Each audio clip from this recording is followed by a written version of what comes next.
누가 봐도 정말 억울하겠죠. 그런데 이게 무지가 낳은 결과예요. 무지가 낳은 결과. 이 도장이라는 것이 이제 함부로 찍는 건 아니죠, 사실. 네, 안녕하십니까. 광주부동산 채널 박소장입니다. 네, 반갑습니다. 오늘 함께 살펴볼 내용은요. 제가 여기 써놨죠. 당신도 당할 수 있습니다. 주의라고 제가 써놨어요. 우리 구독자 여러분들은 이 영상 잘 참고하셔가지고 최소한 이런 사건에는 휘말리지 않으셨으면 좋겠습니다. 제가 여기 써놨죠. 앞으로 일어날 일들입니다. 앞으로 일어날 수도 있는 일이 아니고요. 반드시 일어납니다. 예, 어디에서요? 예, 광주에서도 이런 사건 사고가 있을 겁니다. 역사는 저는 항상 반복된다라고 저는 생각을 하거든요.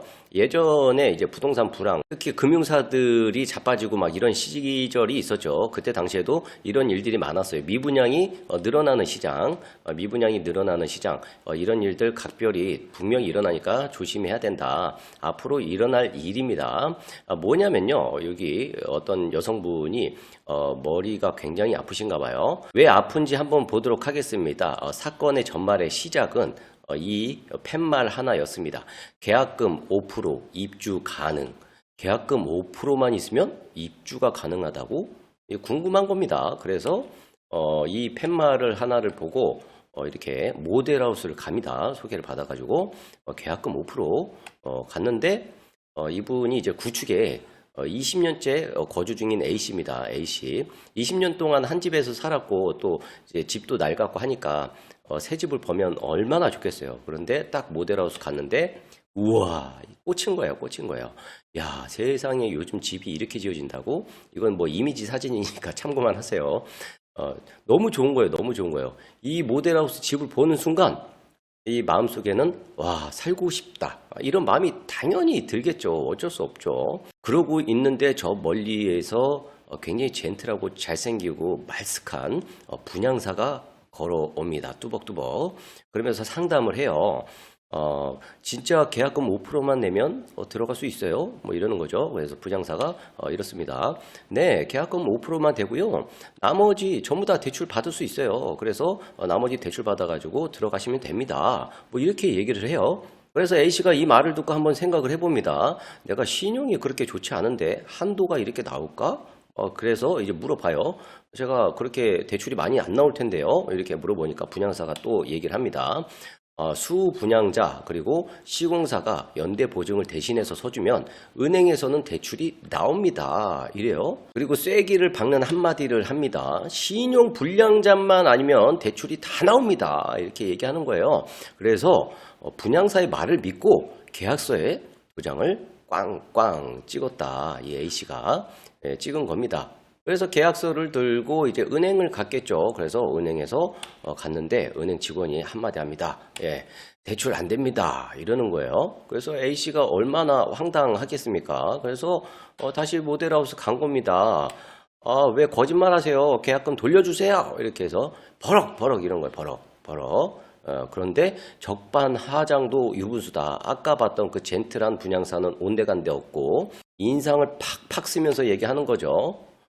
싫은데 이제 막 존댓말도 안 해요. 반말로. 싫은데 도장 찍을 때는 언제고 빨리 중도금 잔금 내놔 뭐 이러는 거예요. 오히려 적반하장이죠. 그래서 A씨가 너무 놀래가지고 밖에 나가서 아는 사람을 총 동원해갖고 막 전화통화를 합니다. 그런데 뭐 도장 찍었으면 어쩔 수 없지 막 그러는 거예요. 그러면 너가 계약금을 포기해봐. 그렇게 한다고 얘기해봐. 그래서요. 왜냐면 이게 중도금 잔금이 너무 크니까 이거 안 내면 뭐 신불자 되는 거 아니에요. 그래가지고 그냥 아깝지만 계약금이라도 뭐 날리는 수밖에 없지 막 이래가지고 그러면은 계약을 해지해 주세요 뭐 이렇게 얘기한 거예요. 그랬더니 분양 대행사가 이제 더 인상이 울그락부락해지면서 더 커졌습니다. 이렇게 그러면서 뭐라고 하냐면 아니 당신이 신용 등급이 낮아서 대출 못 받은 걸 왜 우리한테 그래? 계약 해지도 못 해줘. 계약 해지도. 중도금 잔금 일단 다 내놔 이런 거예요. 안 그러면 당신 재산 다 압류할 거야. 이렇게 협박을 하는 겁니다. 너가 대출 관련 확인서에 도장 찍어서 우리는 법적인 문제가 없어. 마음대로 해봐. 막 이런 거예요. 그래서 이 A씨가 제가 언제 도장 찍었나요? 그런 서류에. 이러니까 분양사가 이제 그 서류를 들고 오는 겁니다. 자, 봐봐. 여기 대출 관련 확인서 있지? 그래서 여기 보니까 시공사가 지급 보증을 해서 최선의 노력을 다한다. 그리고 다만 대출이 실행되지 않으면 계약자의 책임으로 한다. 이렇게 적혀 있는 겁니다. 그런데 어디 적혀 있어요? 아무리 봐도 보이지 않아요. 여기 있잖아요. 여기 이러는 거예요. 그래서 자세히 봤더니 지금은 제가 이렇게 글씨를 크게 써놨죠. 실제로 가서 보면요. 글씨가 요만합니다. 요만해요. 그래서 잘 보이지도 않아요. 이것도 큰 것 같아요. 좀 더 작게 해야 될 것 같은데 요만합니다. 그리고 이 글씨만 이렇게 딱 있는 게 아니고 이게 막 붙어서 다른 문구들도 막 있죠. 그러니까 도저히 이거를 해석할 수가 없어요. 집에 가서 정독을 하지 않는 한은 해석하기가 어렵습니다. 보기도 어렵고. 누가 봐도 정말 억울하겠죠. 그런데 이게 무지가 낳은 결과예요. 무지가 낳은 결과. 이 도장이라는 것이 이제 함부로 찍는 건 아니죠, 사실. 그렇지만은 이 분양사의 말을 철떡같이 믿은 순진한 무지한 A 씨가 이렇게 당했어요. 그렇다면 이 사람은 그래도 구제를 받을 수 없을까? 구제를 받을 수 없을까? 구제를 받을 수 있습니다. 이 구제를 받을 수 있는 방법은 있어요. 쉽지 않아서 그렇지. 이게 뭐냐면 실제로 기망적인 내용으로 안내를 받았다는 것이 입증만 되면 뭐 녹음이나 뭐 녹취나 뭐 문자나 뭐 이런 것들이 있을 수 있는데 여러 가지 입증만 되면 된다. 입증만 되면 된다. 그런데 이게 쉽지는 않아요. 그러면은 입증만 된다면은 충분히 계약을 취소할 수 있고요. 냈던 계약금도 돌려받을 수 있고요. 손해배상도 청구할 수 있습니다. 예, 다 할 수 있는데 사실은 이게 뭐 하루 이틀 걸리는 것도 아니고 또 변호사 찾아가야죠. 변호사 또 그 비용 줘야죠. 그리고 이렇게 소송이라는 게 얼마나 신경이 쓰입니까? 이게 몸도 지치고 마음도 지치고 사람이 10년은 그냥 폭삭 늙어요. 이거 한번 엮이면 뭐 자주 하는 사람들이야 재판 자주 하는 사람들이야 뭐 씩씩하게 하겠지만 이런 거 당한 사람들이 뭐 자주 해본 사람이겠어요? 얼마나 마음고생이 심하겠습니까? 기망이잖아요. 기망적인 내용. 쉽게 얘기하면 내가 사기당했다. 이거를 증명하라는 거예요. 기망, 거짓을 말하거나 진술을 숨김으로써 상대방을 착오에 빠지게 하는 행위를 뜻한다. 뭐 이제 뭐 적극적인 기망도 있고 뭐 소극적인 기망도 있는데 어쨌든 이 기망, 이거를 내가 빠졌다는 것을 입증만 하면 된다. 그런데 이게 쉽지는 않은 문제예요. 이렇게 어렵게 해가지고 이렇게 계약금을 돌려받으면 기분이 좋겠습니까? 제일 좋은 건 뭐예요?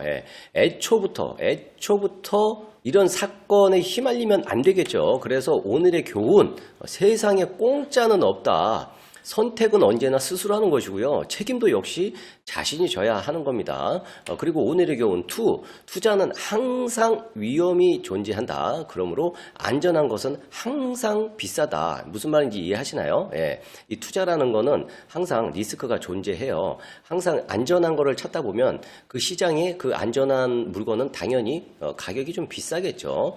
그렇기 때문에 리스크를 안고 투자를 하는 건데 제가 드리고 싶은 이야기는요. 오늘 제가 소개한 이 사건은요. 이게 투자도 아닌 거예요. 그냥 사기인 거예요. 사기 맞으신 겁니다. 기망, 사기. 예. 그런데 보통 사기 맞는 사람들의 유형이 뭐냐면 여기 제가 써놨죠. 주의. 욕심이 클수록 사기 당할 가능성이 매우 크다. 이거를 항상 염두에 두세요. 여러분들에게 갑자기 좋은 기회가 가기가 쉽지가 않아요. 거의 불가능합니다. 이 리스크, 투자, 위험 이런 것들을 분석 안 하고 경험 안 하고 공부 안 하고 갑자기 어느 날 나한테 딱 하니 좋은 기회가 굉장히 좋은 집이 되게 싸게 나한테 올 것이다. 그런 욕심은 버리세요. 일어나지 않습니다. 그런 일들은.